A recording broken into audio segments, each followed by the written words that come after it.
هذا السرب من الطائرات ليس كغيره، لأن هذه الطائرة المصممة على شكل المعين الهندسي ببساطة دبت الرعب بقلب أمريكا والغرب. هي التنين الحائم الصيني. فمنذ كشف الجيش الصيني لأول مرة عن درون الاستطلاع WZ فائقة الذكاء في معرض جوخاي 2021 للطيران والفضاء، وواشنطن تعلم أن هذا التنين الحائم ليس إلا المعادلة لطائرتها جلوبال هوك، ما يؤجج استعارة سباق تسلح الأسلحة الذكية ذاتية التوجيه المسماة الروبوتات القاتلة، خاصة مع إعلان بكين صراحة عزمها استخدام الأنظمة الذكية ذاتية التشغيل سواء بالطائرات المسيرة أو غيرها في النزاعات الإقليمية البحرية للصين، بالتزامن مع مخطط لأن تصبح الصين مصدراً عالمياً لهذه الأنظمة ورائدة العالم في مجال الذكاء الاصطناعي العسكري بحلول عام 2030، الأمر الذي يفسر فزع واشنطن لدى رؤيتها التنين الحائم بمواصفاته المرعبة، ما يغذي شعوراً أمريكياً متنام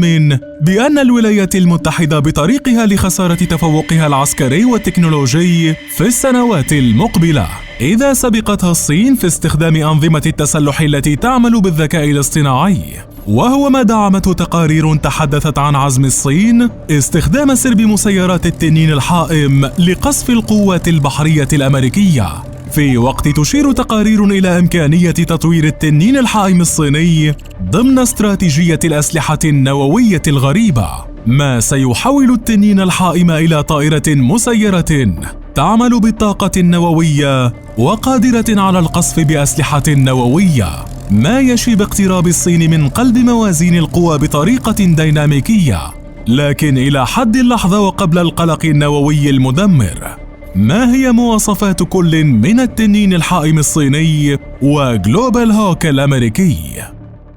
في شكله يتميز التنين الحائم بتصميمه كمعين هندسي،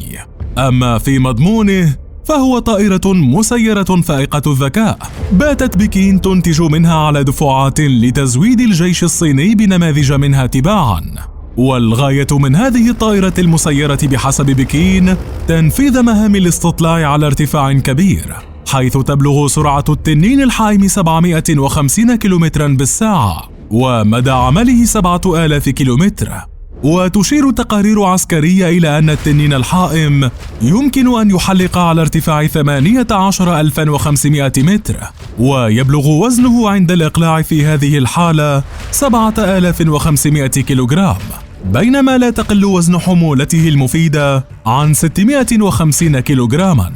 وهذه الطائرة المسيرة قادرة على البقاء في الجو 10 ساعات بالاستفادة من طول الجناح الكبير الذي يبلغ حوالي 24 مترا. وقد تم تزويد درون التنين الحائم الصيني بأحدث الأجهزة التي تمكنه من البقاء لمدة طويلة في الجو، ما يمكنه من تنفيذ دوريات طويلة فوق مناطق برية وبحرية. أما الطائرة الأمريكية جلوبال هوك المناظرة للتنين الحائم فهي أكبر حجماً وأكثر صرامة، وتستطيع التحليق لمدة ما بين 35 و 36 ساعة. وقد أصبحت قوات البحرية الأمريكية تمتلك 3 طائرات فقط بعد إسقاط إيران واحدة منها في عام 2019.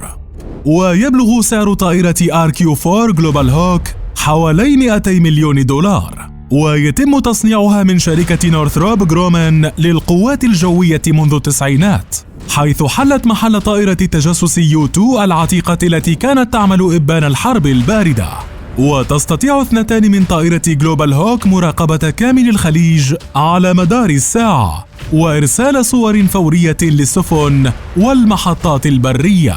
إذ يبلغ طول جناحيها 130 قدماً أو قرابة 40 متراً، مثل طائرة الركاب بوينغ 737،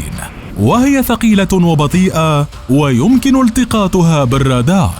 والفكرة من وراء تصميمها بحسب واشنطن أن تكون قادرة على التحليق لفترة طويلة وتنفيذ مهمات خطرة، خاصة وأن طائرات جلوبال هوك يمكنها الطيران على ارتفاع 65,000 قدم أو ما يعادل 19,800 متر لمدة 30 ساعة متواصلة، وتحمل كاميرات ومجسات تعمل بالأشعة تحت الحمراء، كما يمكنها اعتراض المكالمات الهاتفية ومكالمات الراديو، مع تجهيزها برادار يمكنه تعقب الأهداف المتحركة داخل أي دولة من خارجها. وأنت برأيك من سينتصر بحروب الروبوتات الذكية القاتلة؟ الصين أم الولايات المتحدة؟